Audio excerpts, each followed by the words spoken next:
আজই বিএসএফ কে জমি হস্তান্তর। আজ বিকেলে নবান্নে বিএসএফ কে জমি হস্তান্তর নিয়ে বৈঠক। শিলিগুড়ির উত্তর কন্যায় বৈঠক করবেন মুখ্যমন্ত্রী শুভেন্দু অধিকারী এবং তারপর সেই বৈঠক সেরে নবান্নে এসে বৈঠকে যোগ দেবেন মুখ্যমন্ত্রী। আমাদের সঙ্গে সোমরাজ রয়েছেন, প্রতিনিধি সোমরাজ। এই বৈঠক কখন হবে এবং কারা কারা থাকবেন এই বৈঠকে? বিকেল 5টার সময় মুখ্যমন্ত্রী শুভেন্দু অধিকারী বৈঠক করবেন। মূলত বিএসএফ কে আজই জমি হস্তান্তর করা হতে পারে এবং সীমান্তবর্তী জেলাগুলির প্রায় 70 থেকে 80 একর জমি বিএসএফ কে প্রাথমিকভাবে আজ হস্তান্তর করা হতে পারে। যে জমি হস্তান্তর করা হবে তার মধ্যে ফেন্সিং এবং বিএসএফ এর আউটপোস্ট করার জন্য আজ বিকেল 5টার সময় এই বৈঠকে বিএসএফ এর উচ্চ পর্যায়ের আধিকারিকরা উপস্থিত থাকতে পারেন বলে সূত্র মারফত জানা যাচ্ছে। সেক্ষেত্রে সম্ভাবনা রয়েছে বিএসএফ এর ডিজিরও উপস্থিত থাকার। বিকেল 5টা থেকে যে বৈঠক হবে সেখানে রাজ্য প্রশাসনের শীর্ষ আধিকারিকরাও থাকবেন। তুমি জানো, মুখ্যমন্ত্রী শুভেন্দু অধিকারী ইতিমধ্যে 45 দিনের টার্গেট দিয়েছিলেন বিএসএফ কে সীমান্তবর্তী জেলাগুলিতে জমি দেওয়ার জন্য, মূলত ফেন্সিং ও আউটপোস্ট করার ক্ষেত্রে।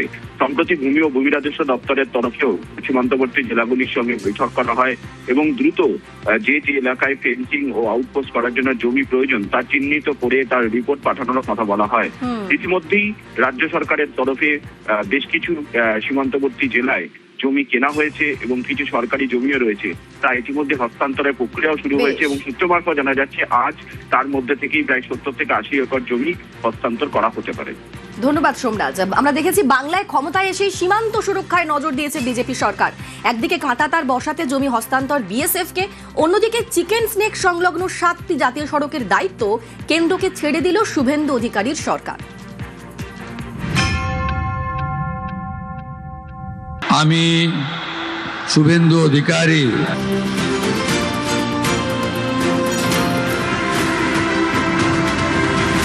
বাংলায় ডাবল ইঞ্জিন সরকার, ভয় নয় ভরসার প্রতিশ্রুতি দিয়ে পশ্চিমবঙ্গে ক্ষমতায় এসেছে বিজেপি।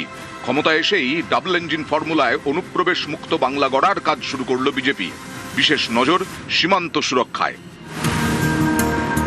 11ই মে বিজেপি সরকারের প্রথম মন্ত্রিসভার বৈঠকের পরেই মুখ্যমন্ত্রী শুভেন্দু অধিকারী ঘোষণা করেন বাংলাদেশ সীমান্তে কাঁটাতার দিতে বিএসএফ কে জমি দেবে রাজ্য সরকার। 45 দিনের মধ্যে প্রয়োজনীয় জমি হস্তান্তর করা হবে।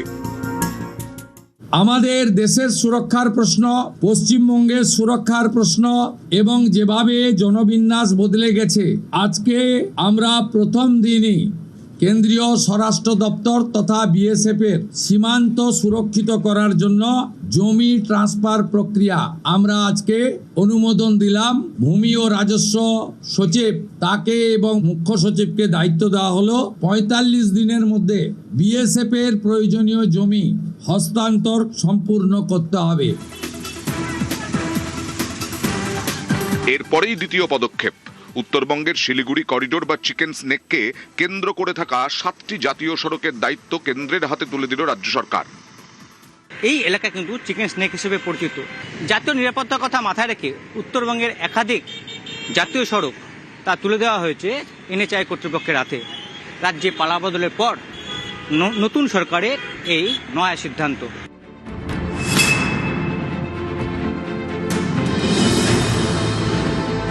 জাতীয় সড়ক 312, জাতীয় সড়ক 31, জাতীয় সড়ক 33, 10, জাতীয় সড়ক 317 এ, 717, জাতীয় সড়ক 110।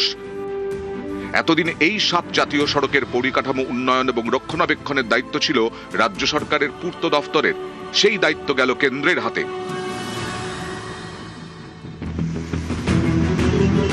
Chicken snake, Siliguri corridor, strategic point. উত্তর দিনাজপুরের চোপড়া থেকে বাংলাদেশ ঘেঁষা জলপাইগুড়ির ফুলবাড়ি পর্যন্ত চিকেন স্নেক প্রায় 22 কিলোমিটার দীর্ঘ রাস্তা। ভৌগোলিক অবস্থান এবং জাতীয় নিরাপত্তার দিক থেকে অত্যন্ত গুরুত্বপূর্ণ।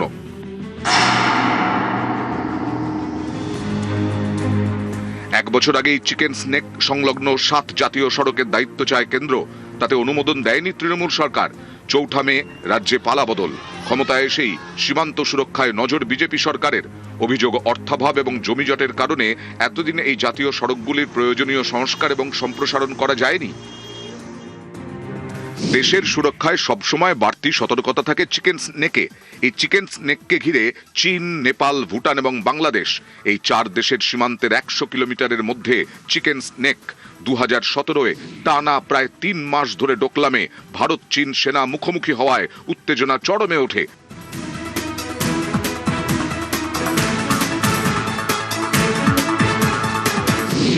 সেই ডোকলাম থেকে মাত্র 82 কিলোমিটার দূরে চিকেন স্নেক।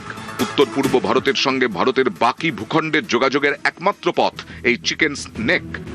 তাই ভারতের শত্রুদের নজর এই 22 কিলোমিটার এলাকার দিকে। উত্তরবঙ্গে কাঁটাতারহীন সীমান্ত ও নিরাপত্তার ক্ষেত্রে বড় সমস্যা। কোচবিহারে 100 কিলোমিটার সীমান্তে কাঁটাতার নেই।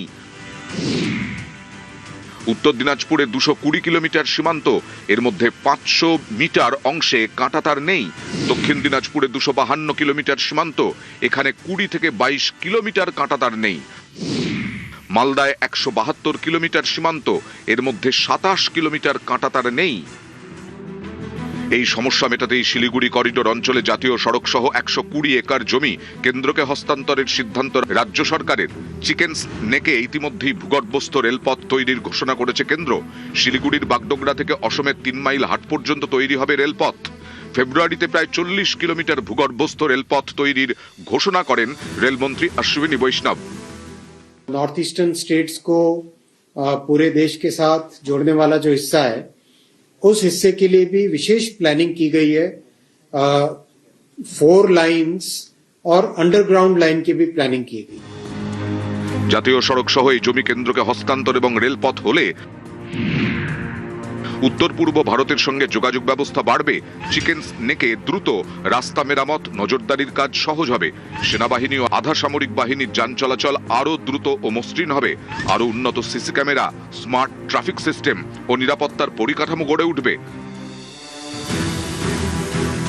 মুখ্যমন্ত্রীর কুর্সিতে বসেই শুভেন্দু অধিকারী বুঝিয়ে দিয়েছেন জাতীয় নিরাপত্তার সঙ্গে তিনি কোনো আপোষ করবেন না। সেই লক্ষ্যেই জোড়া পদক্ষেপ করেছে তাঁর সরকার। বুধবার বিএসএফকে জমি হস্তান্তর নিয়ে কাল গুরুত্বপূর্ণ বৈঠক নবান্নে। শিলিগুড়ির উত্তরকন্যায় বৈঠক সেরেই নবান্নে আসবেন মুখ্যমন্ত্রী শুভেন্দু অধিকারী। বৈঠকে থাকতে পারেন বিএসএফ এর ডিজি। ইতিমধ্যেই সীমান্তবর্তী অঞ্চলে জমি চিহ্নিত করে আউটপোস্ট ও কাঁটাতারের জন্য জমি হস্তান্তর প্রক্রিয়া প্রায় শেষ। নিউজ 18 বাংলা।